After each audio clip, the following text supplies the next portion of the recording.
My father was beat up within an inch of his life by a gang leader. So he came back and broke Ted's legs, then scared off the rest of Ted's gang for good. This isn't my story, but rather my dad's. I know the believability of this might be hard, but I believe this story to be true. My dad was a very nice and hard-working man with some of the greatest patience for bullshit I've ever seen. But he also had a temper that could make an angry moose turn the other way if he was pushed far enough. Well, when this happened, he was definitely pushed far enough. He told this to me after I told him all of the things I did to prank evil Mama Bear before moving out of her house. He told me this story once, and only once about 10 years ago, and never spoke of it again. I wrote it down in a journal for memory back then so I wouldn't forget. So I'll try and retell it as best as I can from what I wrote in the journal a decade ago. And if any of you thought my revenge streak I did on my mother before moving out was too much with the gnomes and laxative, what my father did was much more brutal, and probably explains where I got my conniving side from. This story happened in the late 70s. My dad was a young man striking out on his own for the first time. He lived alone in a really crappy part of town while attending college and working at a gas station as a steady job. But the area had lots of thugs and lots of violence. There was a group of guys he knew from high school that just loved to mess with him. The first thing they did was spray paint graffiti all over his car, a '68 Chevy Nova. Then they started harassing him every night he was coming home from work or class because they were always hanging around his building. The leader of the gang was a big guy Dad referred to as Ted. Don't know if this was his real name or not.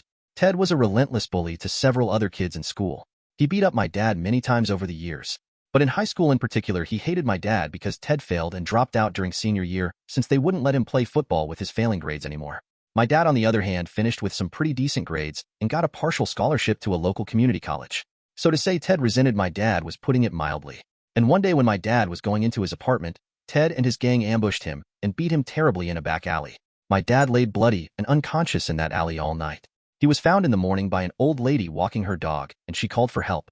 He was in the hospital for months with several broken bones and head trauma. And this caused him to lose out on a lot of his college classes, and he had to retake them. Of course, he told police it was Ted and his cronies that beat him up. But the police weren't very good at their jobs, and claimed they had no evidence that Ted did it because he and his friends all supposedly had alibis, and there were no other witnesses. Well, that didn't sit well with my dad. He spent some time in physical recovery after getting out of the hospital, and then moved to a new apartment with a friend as a roommate. And together they plotted his revenge on Ted. My dad told me that back then if police failed you, then you took payback into your own hands. Now a thing of note is that my grandfather on my dad's side worked at the city dump, and he was always bringing things home to collect, donate, fix, resell, etc. My dad helped him out with this a lot, so he learned a lot about fixing and making things. And while with his father at work, he found ways of sneaking into the dump at night. And as a teenager, he would sneak in there at night with friends to find stuff they used to build a hidden fort in the woods nearby. My dad said the fort was so well made that it even had a makeshift wood stove that they made out of recycled bricks and a metal barrel to use in winter to keep the fort warm. This is important later. So over a few nights, my dad and his friends snuck into the dump just like they used to in order to look around for things they could use. Bit by bit, they found some old stinky clothes, shoes, and some old wooden baseball bats, and a few other useful things for the revenge. The dump also had an assortment of used tools the employees found in the trash and set aside to be used on site, but also regularly borrowed. So no one really kept track of them.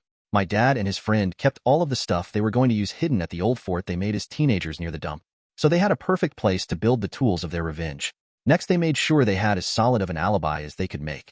My dad and his friend were living on the top floor in an old 3-story apartment building and was already well liked in the building for being handy and fixing a few things for his neighbors. The walls between apartments were kinda thin, so neighbors often heard the comings and goings of people on the same floor. They'd come out to greet my dad and his friend when they came home in the evening. And apparently the building had no fire escape, so the doors were typically the only way in or out.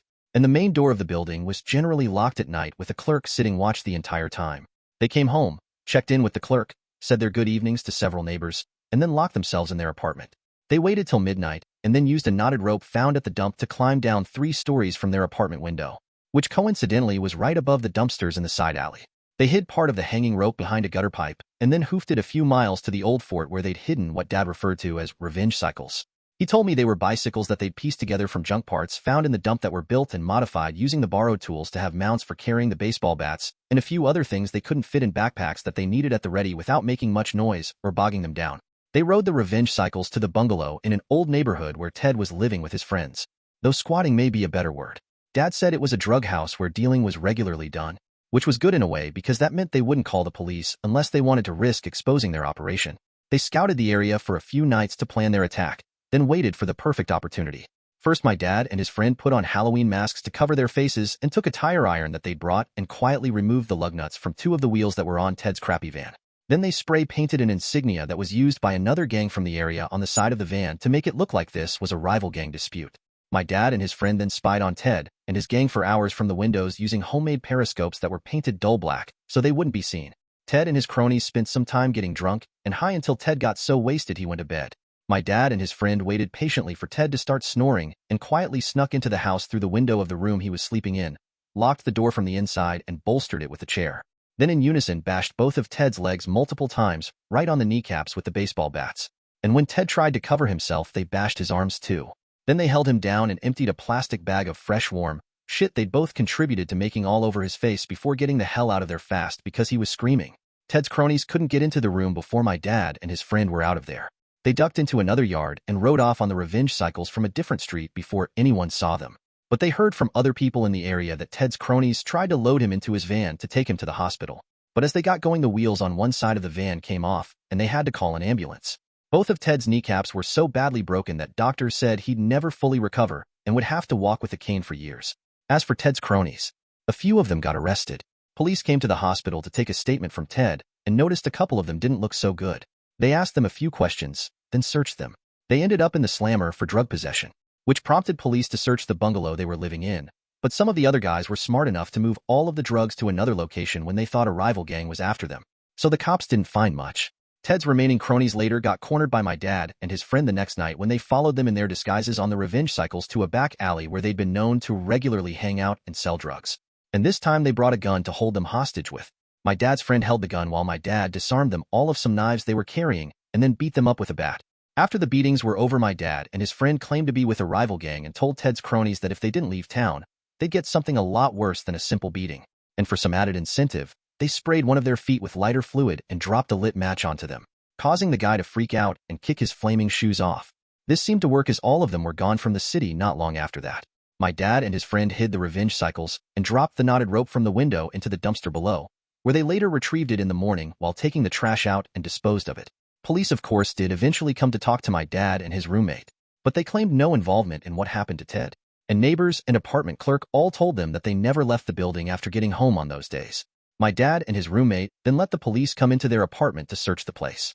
But they didn't find anything that could be considered evidence, as they had already disposed of the stuff they used by taking apart the revenge cycles, and at night burned the baseball bats, masks, the shoes and clothes they wore, and the knotted rope in the fort's barrel stove till there was nothing left but ash.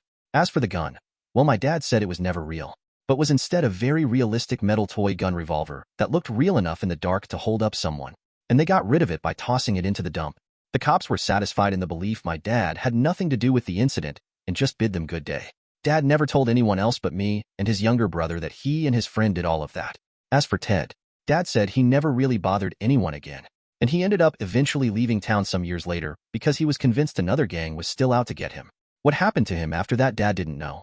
I could tell he felt some measure of guilt for what he did back then, but also seemed to feel fairly justified in it as well, since Ted had badly hurt many people around town just like what he'd done to my dad. So I suppose it was well deserved on some level. But my dad adamantly told me to never try anything like what he did, and I can't say I blame him. Subscribe and like for more videos.